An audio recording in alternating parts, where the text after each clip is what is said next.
જય માતાજી મિત્રો, તમામ ગુજરાતના નાગરિકને એક વાત જણાવવા માંગુ છું. હું આ કીર્તિ પટેલ, જેને પટેલ કહેવાના લાયક જ નથી, હું તો ગણતો જ નથી કે મારી સમાજમાં એ માણસ છે, ના કે મારી સમાજ બી એને નથી ગણતી. તો મિત્રો, આ કીર્તિ પટેલની જ વાત છે.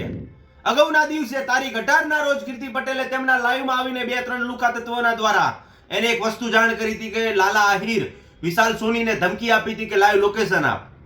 જ્યારે વિશાલ સોની અને લાલા આહિર બંને એમની અલગ અલગ લોકેશનના દ્વારા એમને લોકેશન આપવામાં આવે છે કીર્તિ પટેલને, એ ટાઈમે કીર્તિ પટેલના લુખા તત્વો દ્વારા કોઈ પણ જાતનો આન્સર આપવામાં નહીં આવતો. હા મિત્રો, જે માણસ લગાતાર 25 દિવસથી લાઈવ થઈને બેઠું હતું, એ માણસ એ દિવસે લાઈવ બી ના થયું. બીજા દિવસે એ સ્ટોરી મૂકે છે, બટ આખું કન્ટેન્ટ જ આખું ચેન્જ. મિત્રો, જે ધમકી આપે છે, આમ કરે છે. મિત્રો, ગુજરાતની દીકરી આવા કામ ના કરે, અને આવા માણસોના લીધે જ આપણી બેન દીકરી બગડે છે. જો કે તો તમે જાણો જ છો. તો મિત્રો, તમામ ગુજરાતના નાગરિકને એક વાત જણાવવા માંગુ છું હું, કે આવા લોકોને સપોર્ટ ના કરો, અને અગર તમે અજાણે બી એમને ફોલો કરતા હો તો અનફોલો મારી દો. અજાણે બી એમની આઈડીમાં રિપોર્ટ મારો, જેથી આવા કચરાઓનો નાશ થાય ગુજરાતમાંથી.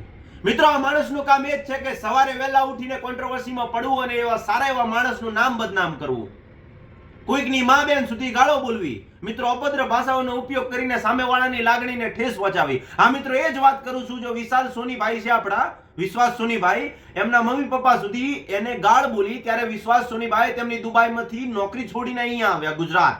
મિત્રો, તારીખ 18 ના રોજ મિત્રો એ ગુજરાત આવ્યા પછી તુરંત જ કીર્તિ પટેલનો કોન્ટેક્ટ કરવાનો કોશિશ કર્યો, તો કીર્તિ પટેલે તેમનો મોબાઈલ સ્વિચ ઓફ કરી દીધો.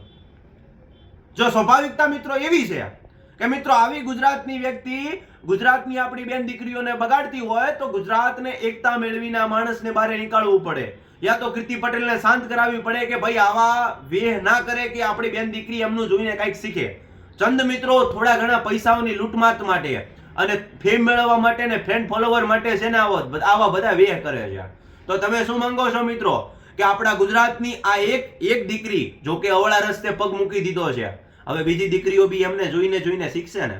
તો મિત્રો, તમને જ જણાવવા માંગુ છું હું, મારા જે બી ચાહકો, મારા મિત્રો, મારા ભાઈઓ, મારી બહેનો જે બી છે, બધા લોકોને હું વિનંતી કરું છું કે કીર્તિ પટેલની આઈડીને રિપોર્ટ મારો, અનફોલો મારો, અને કોઈ તમારા આડોશ પાડોશમાં બી જે તમારા ફ્રેન્ડ યા તમારા ભાઈ બહેન હોય ને, એમના મોબાઈલમાં ફોલો હોય ને તો બી નીકાળી દેજો. કેમ કે ગુજરાતમાં એક કચરો છે મિત્રો, આપણે બીજા કચરા નહીં જોતા. અને મારી બેન દીકરીઓને બી હું વિનંતી કરું છું કે આ માણસનું જોઈને આપણે શીખવાની કાંઈ જરૂર નથી, કે આવા માણસોના કોન્ટેક્ટમાં રહેવાની કાંઈ જરૂર નથી. આ માણસોને રોજ સાંજે લાઈવ કરીને ગાળો બોલવા જોવે છે મિત્રો, અભદ્ર ભાષાઓનો ઉપયોગ કરવા જોવે છે મિત્રો. આપણી બેન દીકરી એવું શીખે એવું આપણે નથી ઈચ્છતા. તો વિનંતી કરવા માંગુ છું કે મિત્રો, હવેથી આ માણસને આપણે નિર્કસ, મતલબ આને નીકાળો, અનફોલો મારો અને રિપોર્ટ મારો. આવા માણસની આપણે સોશિયલ મીડિયા ઉપર જરૂર નથી, જે આપણા ભગવાન જેવા માણસ ખજૂરભાઈ ઉપર અવાજ ઉઠાવે, આપણા લાલાભાઈ, આપણા વિશ્વાસભાઈ એમના ઉપર અવાજ ઉઠાવે. મિત્રો, એવી બેન દીકરીની આપણે જરૂર નથી કે જે આપણા ખજૂરભાઈ વિશે, જે ગરીબોના 245 ઘર બનાવી આપ્યા, એવા માણસ ઉપર સવાલ ઉઠાવે. તો મિત્રો, બધો જ મુદ્દો તમારા હાથમાં છે. એને ફેમસ કરનાર વ્યક્તિ બી તમે જ હતા, અને એને પાડનાર વ્યક્તિ બી તમે જ હશો. મિત્રો, કોઈ પણ માણસની પ્રગતિની પાછળ આખા ગુજરાતનો હાથ હોય છે.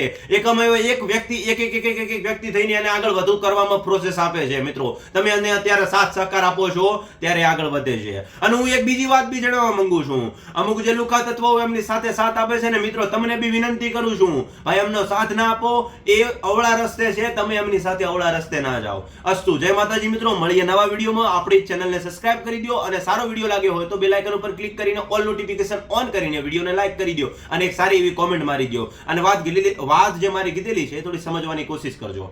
આભાર.